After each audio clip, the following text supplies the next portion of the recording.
lá. A gente vai falar sobre o Barroco, né, que foi um movimento aí no Brasil muito importante, período colonial, mas a gente vai começar a falar do Barroco a partir do Maneirismo, que é o período final do Renascimento, né, e uma fase germinal do Barroco, um estilo mais cortesão e afetado com cores exageradas e poses distorcidas. Então a gente tem a transição aí do finalzinho do Renascimento, né, que era um movimento mais voltado para a ciência, para os estudos, né, científicos, a razão.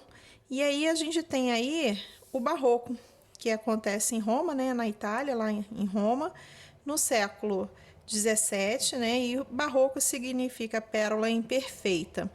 E como é que a gente contextualiza esse movimento? A gente vê, né, parte do princípio que esse movimento se desenvolve a partir da reforma protestante e a perca dos fiéis. E aí a igreja tem uma necessidade de fazer, né, algo que aí vem a contra-reforma, que surge, né, com esse intuito esse interesse de recuperar os fiéis até, né, e a arte se põe a serviço da Igreja Católica. Caracterizado, né, por ousadia, movimento, teatralidade das emoções exageradas, efeitos de luz e sombra, e ainda muito mais dramático, né? Então a gente tem aí esses elementos característicos desse período barroco. Na pintura, o estilo exagerado, perspectiva audaciosa, composição assimétrica, efeitos de luz e sombra, né? E esse dramatismo nas obras, a gente tem esse detalhe muito importante nesse movimento.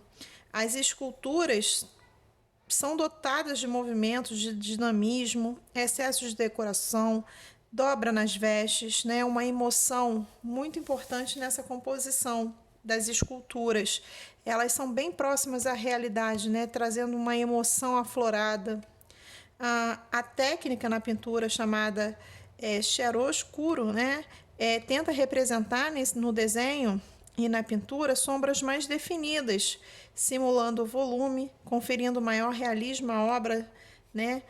Por meio dessa ilusão gerada de volume e o forte contraste entre a luz e sombra. Os principais artistas, né, europeus nesse período barroco, Caravaggio, Jorge de Latour e Velázquez. Aí aqui no Brasil, a gente, né, vai estar aí entre o século XVIII e XIX, período aí colonial, e aí a gente tem o requinte dos adornos, peças únicas, expectativas culturais, elementos da cultura brasileira e a valorização dos detalhes. A gente tem aí ilustres, né, artistas desse período, que é o escultor Antônio Francisco Lisboa, mais conhecido como Aleijadinho, e o pintor Manuel da Costa Taide. E o que a gente tem como, né, elementos da nossa cultura? É a pedra-sabão, a talha de madeira, né, que personaliza esse estilo barroco no Brasil.